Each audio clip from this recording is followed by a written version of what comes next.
I'm Holly Love from WHP 580. I'm extremely excited for this next panel. I believe that these are some of the most animated people that you'll see on stage today. But our next moderator has held politicians accountable for many, many years, has fought the fight for Pennsylvania. And I think most of you might, here in the Harrisburg area, might also recognize him as the official fill-in back in the day for Mr. Bob Durgan, the late Bob Durgan. So please welcome, from all over the place, Mr. Matt Brouillette.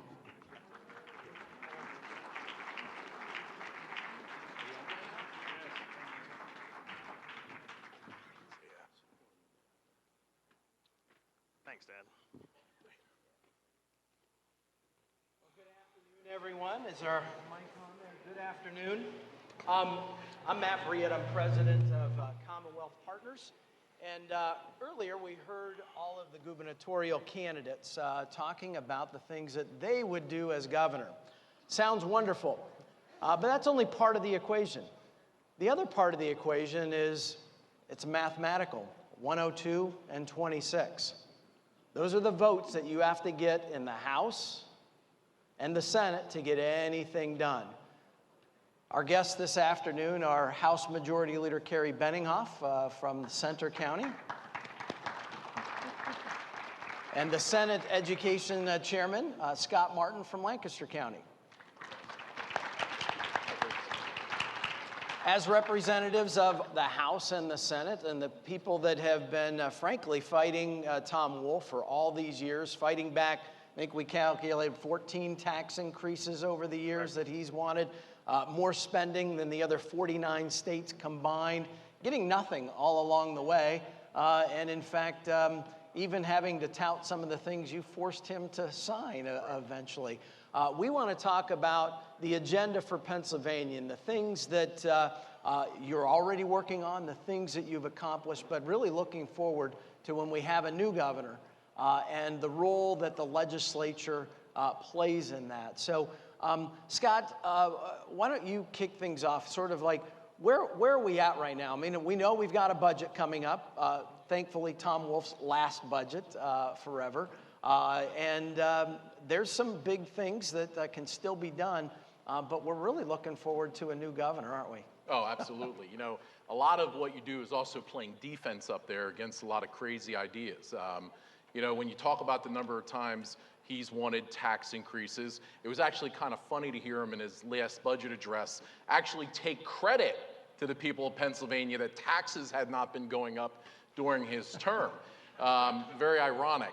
But yeah, not that he didn't try, yeah, right? Not that he didn't try. But, you know, as we head into this budget cycle, he wants historic spending increases again, which could absolutely lead to about a $13 billion hole in the state budget for the next governor, whoever's coming in.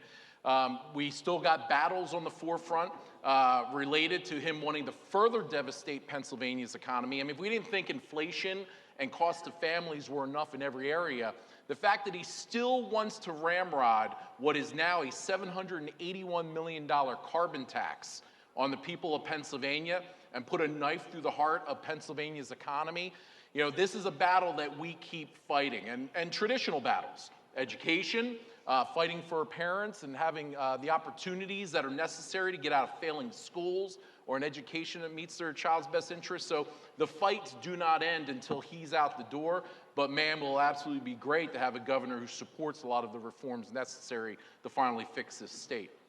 So, Kerry, some of the challenges, of course, is when you have a hostile governor, getting those things done. What have been some of the accomplishments that you have achieved? And if you don't mention them, I will, but there have been some big wins, actually, that no other state has accomplished. I mean, I think about the constitutional amendments that curbed the governor's power. Pennsylvania was the first, I think, and only state that did a constitutional change. Yeah, and that was your bill, Scott, right? So you were part of that. But talk about that, Kerry, the areas that I think a lot of people just think, oh, we're not getting these big things done. But I think, as Scott said, some of your victories are fending off really bad ideas when the people of Pennsylvania chose poorly who their governor was. Yeah, we forget that we need all three chambers, both the Senate, the House, the governor's office, and obviously we have the courts. But the legislature is the one that's closest to the people. I think we hear a little bit more on a day-to-day basis. I was going to save this for the end, but I think we need to put a shout to each and every one of you and those that are watching us today that you guys exercised your right to go out to the polls when we can't get something done through the legislature, because everything we pass has to be signed by a governor. And we oftentimes hear that, well, you have the majority. Why can't you do that? Well, if you saw through the shutdowns, we passed multiple reopener bills over and over and over because we know that the heartbeat of our communities are our small businesses. They are being crushed by these immediate shutdowns, no preparation times.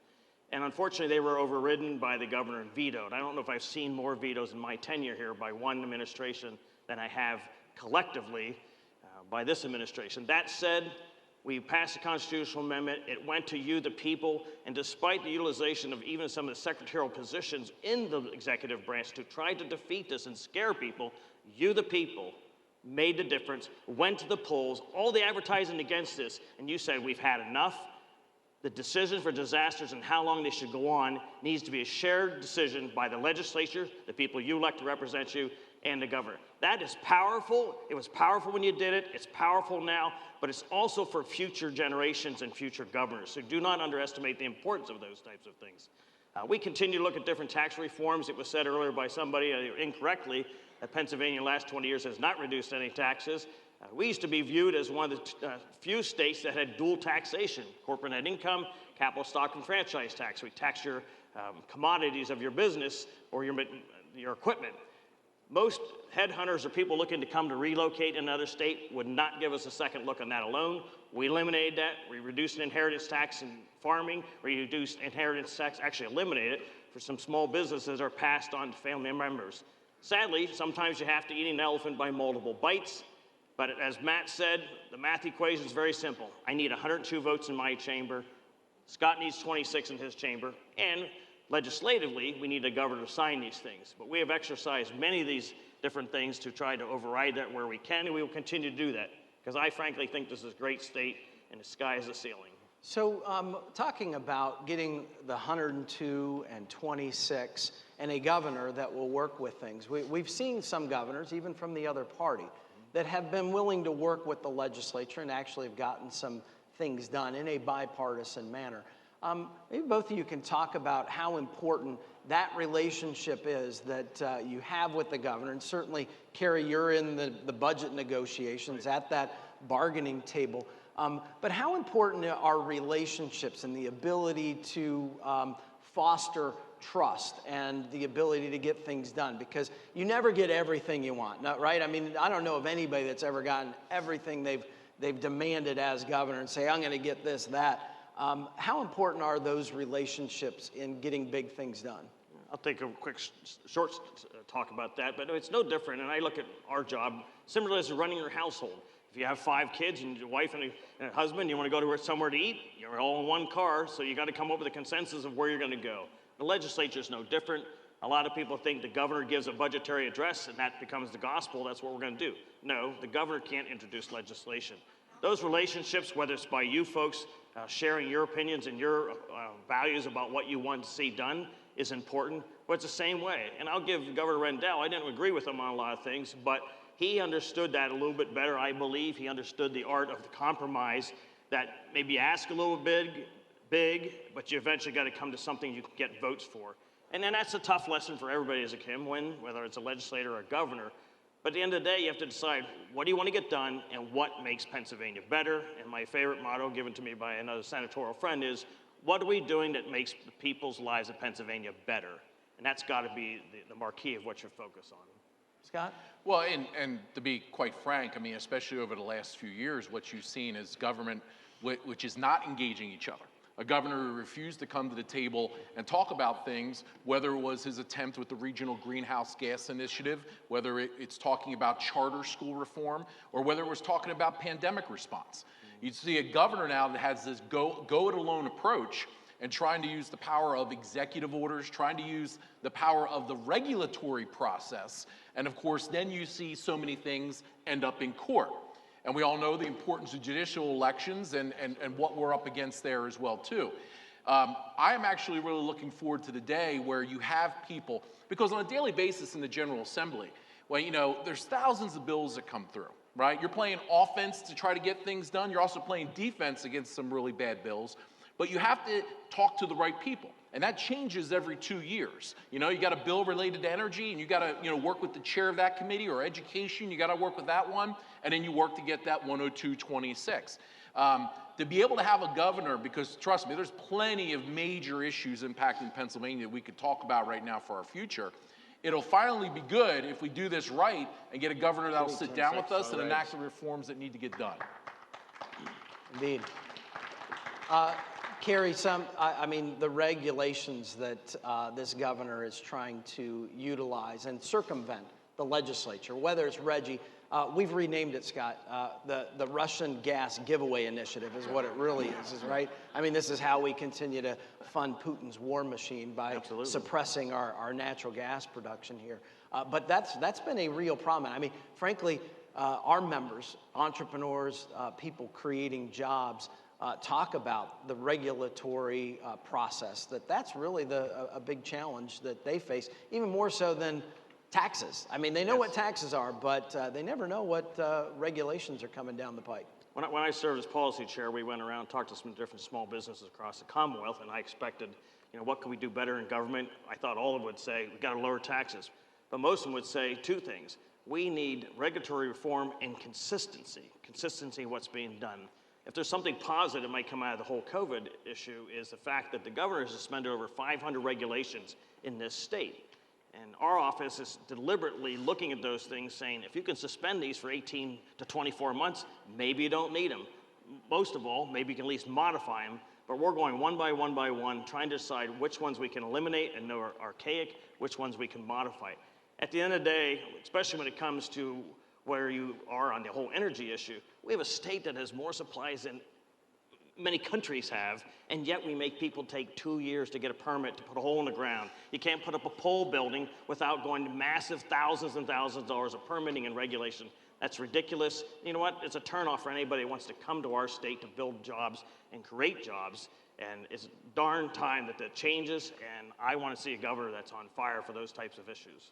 So this week, did you want to say something more, Scott? I'm just going to add, you know, it all comes down to Pennsylvania's competitiveness. Absolutely. You know, a lot of people here have heard me talk about the fact that when your fastest growing age demographic as a state is 85 and above, right? We've lost and not kept up with population growth for 10 straight censuses. We've lost congressional seats, right? We don't have people flocking to Pennsylvania to raise their families or open their businesses. We need to position Pennsylvania to be competitive with other states, and there's a lot of great Republican administrations throughout America that they compete with each other. They get the family-sustaining jobs to come, but more importantly is to get people to plant their roots here. And there's many other things that go into that, but you know, the regulatory environment in Pennsylvania is actually nationally known as not being one of the better ones in the entire country. And that means a lot to businesses because those regulations cost a lot of time and money. Absolutely. So, Kerry, you mentioned maybe some of the silver lining of COVID. I think that there are a number of things that have been exposed by COVID, and one being education. Yes, absolutely. Obviously, we saw state test scores plummeted. The administration tried to dismiss it as well. We didn't have high participation, but I would argue that actually shows that it's even worse than we thought, because the kids that weren't participating at all probably weren't getting any academic growth year over year.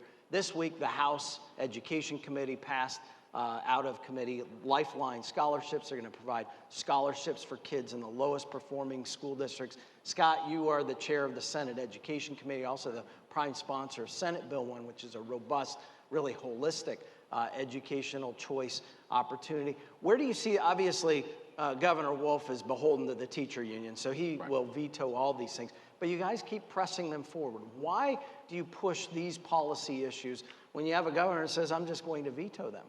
Well, after raising 5 kids, you learn real quick. If you let them push long enough, sometimes they win you over. The same token, when it comes down to budget time, sometimes these can be used for leverage. I wholeheartedly believe that having quality schools, having educational opportunities for every child in this state, regardless of where they live, should not be a partisan issue. There are those parties who like to think that they are the champions of that. It is false.